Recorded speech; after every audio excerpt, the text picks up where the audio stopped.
Sitai BDO office সংলগ্ন এলাকায় bike দুর্ঘটনায় মৃত এক, আহত দুই।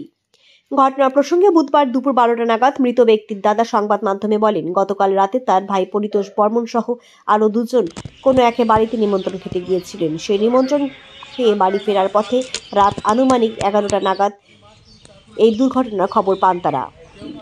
এই বিষয়ে সিতাই থানার সূত্রে জানা গিয়েছে যে গতকাল রাত আনুমানিক 11টা নাগাদ সিতাই থানার পুলিশের পেট্রোলিং গাড়িটি যখন নিত্যদিনের মতো ডিউটি করছিল, ঠিক তখন সিতাই বিডিও অফিস সংলগ্ন এলাকায় রাস্তায় বাইক দুর্ঘটনা দেখতে পায়। তৎক্ষণাৎ পুলিশ কর্মীরা গিয়ে গুরুতর আহত অবস্থায় 3 জনকে উদ্ধার করে সিতাই ব্লক প্রাথমিক স্বাস্থ্য কেন্দ্রে নিয়ে যায়। তবে 3 জনের মধ্যে ধুবেরখাতা গ্রামের বাসিন্দা বছর 27 পরিতোষ বর্মনকে কর্তব্যরত চিকিৎসকরা মৃত বলে ঘোষণা করে। বাকি 2 জনকে দিনহাটা মহকুমা হাসপাতালে রেফার করা হয়। তবে বর্তমান খবর লেখা অবধি বাকি 2 জন কোচবিহারে চিকিৎসারত। যদিও আহত 2 জনের নাম প্রকাশ করেনি সিতাই থানার পুলিশ। গতকাল রাতেই পরিতোষের মরদেহ উদ্ধার করে থানায় নিয়ে যায় পুলিশ এবং আজ দুপুর 1টা নাগাদ মরদেহ ময়নাতদন্তের জন্য মাথাভাঙ্গা হাসপাতালে মর্গে পাঠায়। ওই এক জায়গায় গেছে, কোথাও যেন খাওয়া দাওয়া ছিল, খাওয়া দাওয়া করতে আসার পথে রাত 11টা সাড়ে 11টার দিকে আমরা জানতে পারি।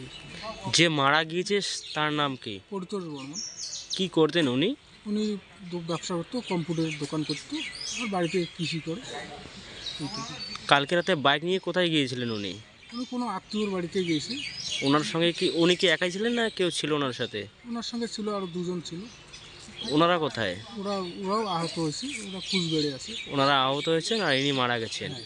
তো কৃষি খেয়ে সংঘর্ষ হয় না, একাই অ্যাক্সিডেন্টটা হয়? এখন কিসে হলো সেটা তো জানি না। হ্যাঁ, একাই হলো না আর কিসে কেউ লাগে দিল এটা বলতে পারলাম। আপনারা কালকে কখন শুনতে পান? এই 11টার পরে জানতে পারি। কি হন পরিদর্শের? দাদা হই। আমার কালকে নাইট ডিউটি ছিল, আরটি মোবাইল ভ্যান। তো আমি আরটি মোবাইল ভ্যান আমরা ফোর্স নিয়ে বেরিয়ে যাই থানা থেকে। পরে রাস্তায় গিয়ে দেখি যে একটা দুর্ঘটনাগ্রস্ত মোটরসাইকেল অবস্থায় পড়ে আছে, যে মারা গেছে উনি। ওর সঙ্গে 2 জন ছিল, ওদেরকে আমি সঙ্গে সঙ্গে হসপিটালে নিয়ে আসি, সিতাই হসপিটালে নিয়ে আসে 2 জনকে রেফার করে দেয় দিনহাটা হসপিটালে, আর একজনকে মৃত বলে ঘোষণা করে।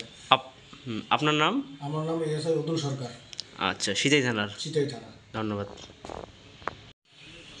মানে লাগবে।